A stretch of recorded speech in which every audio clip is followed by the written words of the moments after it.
Mbër ñoo ngi lay ziar. maa ngi dafay di la delloo ziar. di la nuyu bu baax a baax di la masaw. si luñ bokk. di wér. lan nga mën a wax si Brise de Mer. ginnaaw bu ñu sant yàlla julli si yonent bi sant suñuy ñaari waajur bu baax. di ñaanal sama waajur bu góor yal na ko yàlla yërëm xare ko àjjana. ak mbooloo ñu fa fekk ak ñu ko fa fekk. di santaat waa Grand Médine di santaat waa Grand Médine bu baax a baax di la sant yow. Brise dafa nekkoon sama grand bu baax sama mag bu baax. waaw bëggoon dëkk bi. waaw ko xam Brise xam ne Brise moom ko bëggoon dëkk bi la. di ko ñaanal dama xam rek yal na ko yàlla àtte si yërmandem. waaw yàlla yërëm ko xare ko àjjana. yan moment nga mën a expliquer yan moment ngeen jot a jaar yéen ñaar. Brise de Mer aw ma fayam man bokk man aw ma fayam. Brise moom ñu ko sëfloo. moo ma yóbbu géej ñi arrière. ñëpp di arrière ku nekk sëf. boobu maa ngi gën a nekk lu ndaw. mu ne ma caatee kaay boot ma boot ko di arrière ak moom. mu ne ma boo góorgóorloo di nga doon mbër. wax jooju du ma ko fàtte mukk te boobu maa ngi nekk xale bu ndaw yàgg na lool nag. ñëpp sëf man aw ma kenn ku may sëf. mu ne ma caatee kaay yow boot ma. yow war nga ma mën a àtte ma ne ko Brise ànd na ma noon xale bu ndaw la xool ni ma toll mu ne ma boot ma. mais booy arrière ba fee sax baax na. ma boot ko arrière ak moom. mu ne ma boo góorgóorloo di nga nekk mbër. kon Brise yal na ko yàlla defal jàmm xam nga yàlla yërëm ko xarew ko àjjana àtte ko si yërmandem. yan taxawaay la doon am sa bés soo amee combat. non nice moom day ñëw ba sama gàlle conseil ma. ñoom ñëpp wante moom moo xam nga rek ku ma fonkoon la ku ma bëggoon la. wax fa dëgg yàlla billaay wallaay wa taala ku oyof ku bëgg nit tamit. yan làmbam nga ñu mën a expliquer yi mu jot a bëree.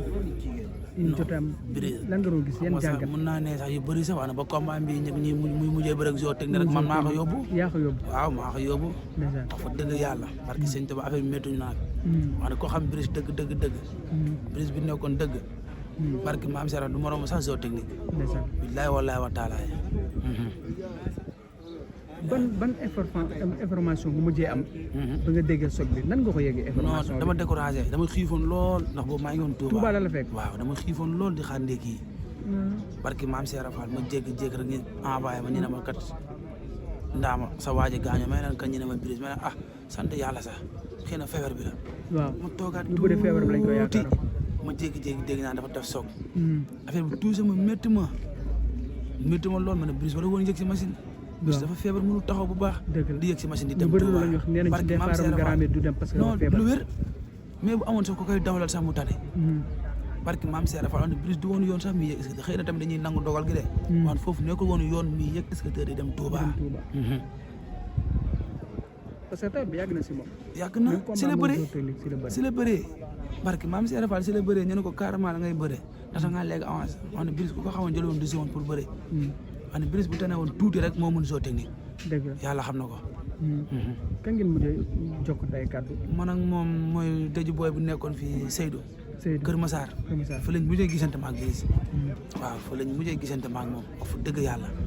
billaahi. ba nga déggee soog bi nan nga man waaye déggul ma dama xiifoon man ba ma ko déggee lekk mënatuma ko. après gars yi sax ñoo mujjee foon ne ma ndax ma lekk rek lii du dara.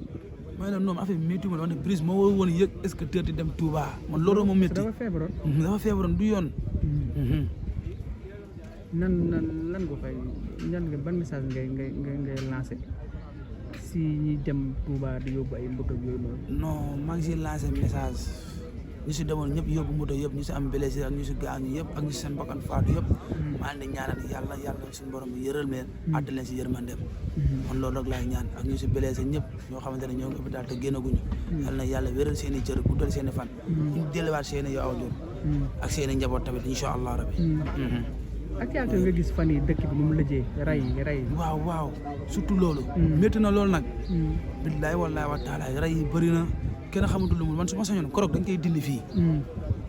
rey nga xam nañ diw moo rey. na taxaw dangaa baro ñu àtte ko. buñ koy tëj 10 ans tëj ko 10 ans buñ koy tëj 3 ans tëj ko 3 ans. moo gën daal korog bi quoi man loolu laa su ma sañoon korog day annulé dootul amati. ndax rey bi bëri na tamit. loolu nga gis daal yow. man daal loolu laa gis su ma sañoon barki maam Serap Fall ay mandat dépôt day jeex. yow yaa rey yow lañ jàppee lii dañ lay àtte carrément tëj la dóor la ni ñu lay dóor mu jeex nga xam fi nga féete.